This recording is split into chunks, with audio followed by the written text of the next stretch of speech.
오늘 바이블 타임의 본문은 이사야 44장에서 48장까지의 말씀입니다. 오늘은 그 중에서 이사야 44장의 말씀을 통하여 우리가 함께 은혜를 나누고자 합니다. 이사야 44장의 그 앞의 배경을 간단히 설명한다면 하나님께서 그 자신과 이스라엘 사이를 비교하시면서 이제 그들의 죄를 지적하고 계십니다. 이사야 43장 22절 말씀을 보시게 되면 하나님께서 이스라엘을 부르셨지만 막상 그들은 하나님을 찾거나 하나님을 그 부르심을 따라오지 않음을 이야기하고 있습니다. 하나님께서 그 제사에 대한 요구로 이스라엘을 괴롭게 하거나 수고롭게 하시지 않았음에도 불구하고 이스라엘은 하나님을 괴롭게 했다라고 지적하시죠. 즉 이스라엘은 그 큰 출애굽을 통하여서 하나님의 그 큰 구원의 역사를 경험했음에도 불구하고 하나님께서 그들을 택한 나라로 택한 백성으로 삼으셨음에도 불구하고 하나님을 너무 쉽게 잊어버렸습니다. 그들은 수시로 하나님을 섬기지 아니하였고 또한 이방의 신들을 따라갔었죠. 이제 그 결과가 무엇입니까? 오늘 본문 바로 앞 직전 구절인 그 이사야 43장 28절 말씀을 보시게 되면 그러므로 내가 성소의 어른들을 욕되게 하며 야곱이 진멸당하도록 내어주며 이스라엘이 비방거리가 되게 하리라. 이스라엘을 향한 하나님의 그 엄중한 심판으로 경고하고 있습니다. 이런 상황 속에서 오늘 이사야 44장의 말씀이 시작되는 것입니다. 오늘 본문 1절 말씀은 어떻게 시작하고 있습니까? 나의 종 야곱 내가 택한 이스라엘아 이제 들으라. 이제 들으라고 말씀하십니다. 이제 고난과 징계 중에 있는 그들에게 그 하나님의 심판으로 말미암아 멸망당할 것 같은 그들에게 이제 하나님이 말씀하시는 것을 경청하라는 것이죠. 왜 그렇습니까? 내가 너희를 버린 것이 아니며 여전히 너희는 나의 종이며 나의 백성이며 나의 택한 바임을 지금 말씀하고 있는 것입니다. 즉 이스라엘이 고난 가운데 있을 때, 그 징계 가운데 있을 때 그들은 자신들이 하나님께 버림받았다라고 생각했지만 하나님은 결코 그들을 버리신 적이 없으신 것이죠.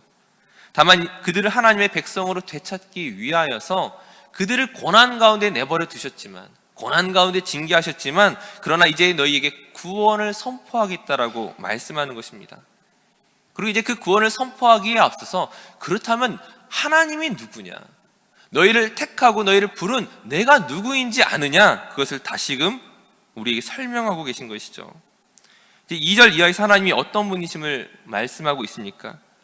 2절 말씀을 보시게 되면 너를 만들고 너를 모태에서부터 지어낸 여호와이십니다.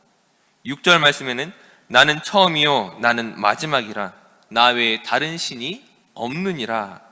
24절 말씀에서도 내 구속자요 모태에서 너를 지은 나 여호와라고 말씀하십니다. 즉 하나님은 어떤 분이십니까?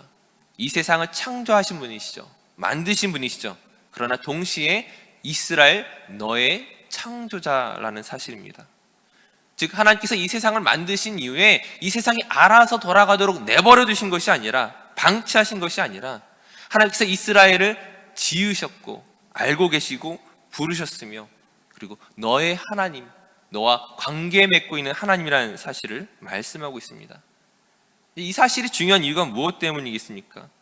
하나님께서 어떤 상황과 어떤 조건으로 말미암아 이스라엘을 택하였다가 버렸다가 다시 찾는 분이 아니라, 이스라엘과 무관했던 어떤 분이 아니라 하나님의 그 구원의 계획 속에 이스라엘이 처음부터 존재했었다는 것이죠.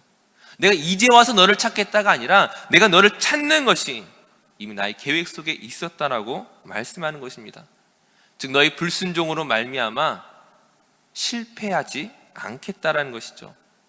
너희가 거짓에 미혹되고 그 지식이 없음으로 내가 너희를 징계하였지만 그 이스라엘 향한 하나님의 백성 삼으심이, 그 선택하심이 취소될 수 없는 것은 그 이스라엘 부르신 하나님의 뜻이 이미 처음부터 그의 전능하신 뜻 안에 모두 있었기 때문입니다. 이 사실이 오늘 우리에게 중요한 이유가 또한 무엇이겠습니까? 저와 여러분이 이 세상에 태어나기 전에 이미 하나님은 저와 여러분을 알고 계셨고 또한 예정하고 계셨다는 것입니다. 왜 그렇습니까? 여호와 하나님은 처음이요 마지막이시기 때문입니다. 사실 이러한 예정의 원리가 참 신비하죠. 우리가 온전히 이해하기 힘든 부분들입니다. 하지만 예정의 원리를 간단하게 설명하면 어떻게 말할 수 있겠습니까? 하나님은 우리가 생각하는 그 시간의 영역에 제한되는 분이 아니라는 것입니다. 하나님은 시간의 개념 그 밖에 존재하십니다. 하나님은 낮과 밤을 창조하셨을 뿐만 아니라 시간마저 창조하셨기 때문이죠.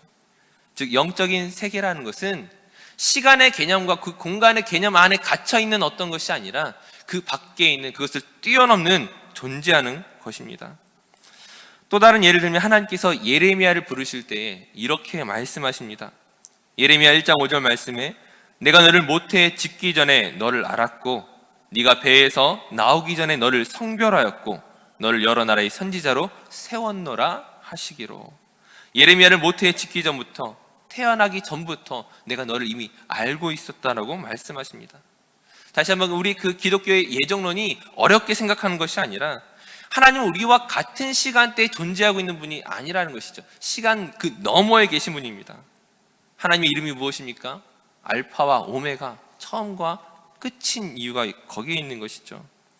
다시 한번 이 사실이 오늘 우리에게 어떤 의미를 주고 있습니까? 하나님이 전능하신 창조자실 뿐만 아니라 그 시간의 개념 밖에서 우리를 부르신 그 하나님의 능력을 우리가 오늘 어떻게 이해할 수 있습니까?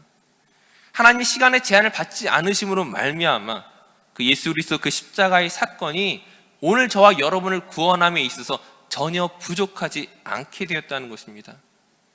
즉 예수님의 성육신을 우리가 무엇으로 이해합니까? 그 시간과 그 공간에 제한받지 아니하시는 그 하나님이신 예수님께서 역사의 한 지점, 역사의 한 공간으로 제한받는 그곳으로 오셨다는 것입니다. 그곳에서 우리를 위하여 십자가에 죽으시고 부활하시고 그리고 또한 승천하셨습니다.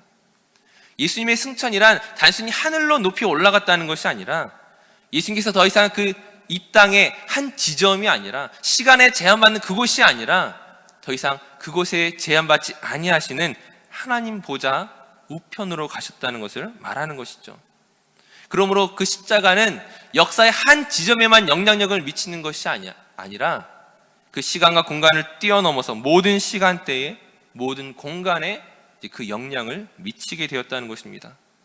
따라서 십자가의 사건이 2000년 전에 이루어졌지만 그것은 먼 옛날의 십자가가 아니라 나와 상관없는 십자가가 아니라 오늘 여전히 우리에게 하나님의 구원의 능력으로 그 부활의 능력으로 우리에게 다가올 수 있다는 것이죠. 저 여러분을 구원하시기 위한 하나님의 특별한 계획이 특별한 사건으로 우리에게 함께 있게 되었다는 것입니다.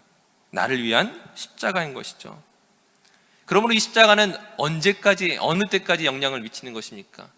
단지 예수님 이후의 시대에만 영향을 미치는 것이 아니라 예수님 이전의 그 모든 세대도 그 모든 시대도 무엇으로 구원을 받습니까?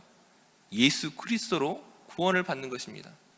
그 믿음의 조상들이 아브라함과 이삭과 다윗과 이 모든 사람들이 율법을 지킴으로 구원을 받는 것이 아니라 그들의 모든 율법은 무엇에 대한 예표입니까? 예수 그리스도에 대한 예표인 것입니다. 오직 십자가의 그 구속의 은혜가 시간을 뛰어넘어서 은혜 가운데 그들을 부르시는 하나님의 백성 삼으심으로 인해 구원받게 되었다는 것이죠. 다시 한번 오늘 말씀을 정리하게 된다면 하나님의 그 구원과 부르심은 무엇입니까? 그것은 처음부터 있었던 것이죠. 우리를 짓기 이전부터 그 시간의 개념 밖에서부터 우리를 향한 하나님의 철저한 계획 속에 그것을 만들어가고 계시다는 것입니다. 그러므로 그 은혜를 입은 자가 어떻게 살아야 되겠습니까?